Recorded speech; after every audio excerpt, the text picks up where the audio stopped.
صلاۃ التسبیح کا طریقہ بھی سماعت فرمائیں۔ یہ مقدس مہینے چاہے شعبان المعظم ہو یا رمضان المبارک ہو، بڑی عظمت والے مہینے ہیں۔ ان کے اندر جتنی بھی عبادت کریں تو اس کا ثواب بھی اتنا زیادہ ہے۔ عظمت والے مہینے ہیں، برکت والے مہینے ہیں، تو ان کے اندر صلاۃ التسبیح پڑھنے کا بھی بہت بڑا ثواب ہے۔ صلاۃ التسبیح سب سے پہلے سمجھیں کہ ہے کیا؟ فرض ہے، واجب ہے، سنت ہے یا نفل ہے؟ حاضرین محترم، یہ نفلی عبادت ہے۔ صلاۃ التسبیح نفلی عبادت ہے۔ اس کو تسبیح اس لیے کہا جاتا ہے کہ اس کے اندر ہر رکعت میں 75 مرتبہ تسبیح پڑھی جاتی ہے۔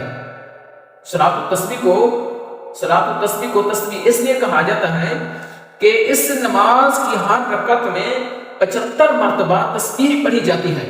کون سی؟ وہ یہ تسبیح ہے سبحان اللہ والحمد للہ ولا الہ الا اللہ واللہ اکبر۔ اور اس کا پڑھنا جو ہے مستحب ہے۔ اس تسبیح کا پڑھنا مستحب ہے۔ اس نماز کا کوئی وقت بھی مقرر نہیں ہے۔ ممنوع وقت کے علاوہ جب بھی چاہیں یہ نماز پڑھ سکتے ہیں۔ اس کا اجر و ثواب بھی بہت زیادہ ہے۔ نبی پاک صلی اللہ علیہ وآلہ وسلم نے حضرت عباس رضی اللہ تعالیٰ عنہ کو یہ نماز سکھائی اور فرمایا اس کے پڑھنے سے تمہارے اگلے، پچھلے، نئے، پرانے، اللہ اکبر، چھوٹے بڑے سب گناہ بخش دیے جائیں گے، سارے گناہ معاف کر دیے جائیں گے۔ اگر ہو سکے تو ہر روز یہ نماز پڑھا کرو۔ اگر ہر روز نہ ہو سکے تو ہفتہ میں ایک دفعہ پڑھ لیا کرو۔ اگر ہفتے میں نہیں تو پھر مہینے میں ایک دفعہ پڑھ لیا کرو۔ اگر مہینے میں نہیں تو پھر سال میں ایک دفعہ پڑھ لیا کرو۔ اگر سال میں نہیں تو عمر میں ایک دفعہ یہ نماز ضرور پڑھو۔ سرکار نے فرمایا کہ عمر میں ایک دفعہ یہ نماز ضرور پڑھو۔ اس کے پڑھنے کا طریقہ بھی حضور علیہ السلام نے وہ ارشاد فرمایا کہ 4 رکعت نماز جو ہے اس کی نیت کرنی ہے۔ نیت کرنے کے بعد ثنا پڑھنا ہے۔ ثنا پڑھنے کے بعد 15 مرتبہ یہ تسبیح سبحان اللہ والحمد للہ ولا الہ الا اللہ واللہ اکبر۔ اس کے بعد اعوذ باللہ من الشیطان الرجیم بسم اللہ الرحمن الرحیم الحمد شریف پڑھیں گے، ساتھ سورت ملائیں گے۔ سورت ملانے کے بعد 10 مرتبہ پڑھیں گے، پھر رکوع میں جائیں گے۔ رکوع میں پہلے رکوع والی تسبیح پڑھیں گے، اس کے بعد 10 مرتبہ، پھر سمی اللہ لمن حمدہ ربنا ولک الحمد، اس کے بعد پھر 10 مرتبہ، پھر سجدے میں چلے جائیں گے۔ سجدے میں پہلے سبحان ربی الاعلی 3 مرتبہ کہیں گے، پھر 10 مرتبہ یہی تسبیح سبحان اللہ والحمد للہ ولا الہ الا اللہ واللہ اکبر۔ اس کے بعد اٹھیں گے، پھر 10 مرتبہ یہی تسبیح پڑھیں گے، پھر دوسرے سجدے میں جائیں گے، پھر پہلے سجدے کی تسبیح، پھر اس کے بعد 10 مرتبہ یہی تسبیح پڑھیں گے۔ ایک رکعت ہماری مکمل۔ پھر دوسرے رکعت کے لیے کھڑے ہوں گے تو سب سے پہلے وہ تسبیح پڑھنی ہے سبحان اللہ والحمد للہ ولا الہ الا اللہ واللہ اکبر 15 مرتبہ پڑھنی ہے۔ یوں سمجھ لیں کہ ہر رکعت کے شروع میں 15 مرتبہ یہ تسبیح پڑھیں گے۔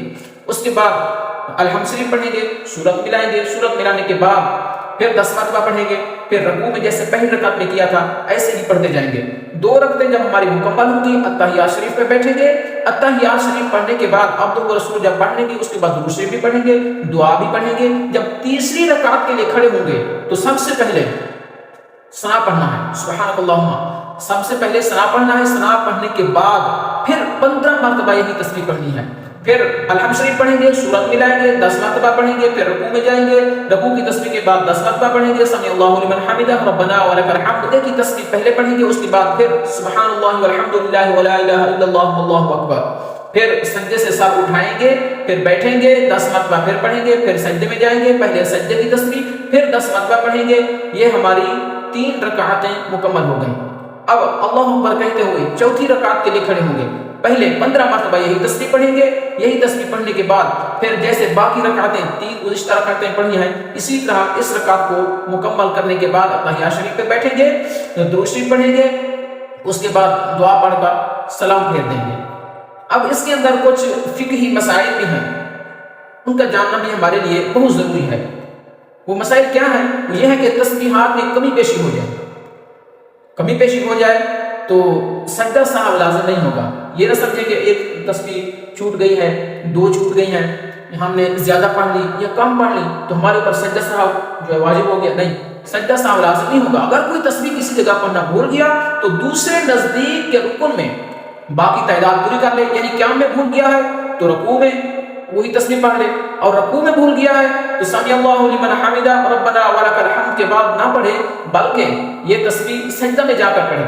اگر سمی اللہ لمن حمدہ ربنا ولک الحمد نے بھولا تو پھر بھی سجدہ میں پڑھے، اگر سجدہ میں بھول گیا تو پھر دوسرے سجدے میں پڑھ لے، کیونکہ سجدے کی فضیلت جو ہے زیادہ ہے، اس لیے حکم دیا گیا ہے کہ یہ تسبیح جو ہے سجدے کے اندر پڑھی جائے۔ اگر کسی رکن میں تسبیح زیادہ پڑھی گئی تو اس کے جو آگے والا رکن آ رہا ہے اس میں کم پڑھ لیں، سجدہ سہو واجب نہیں ہوگا۔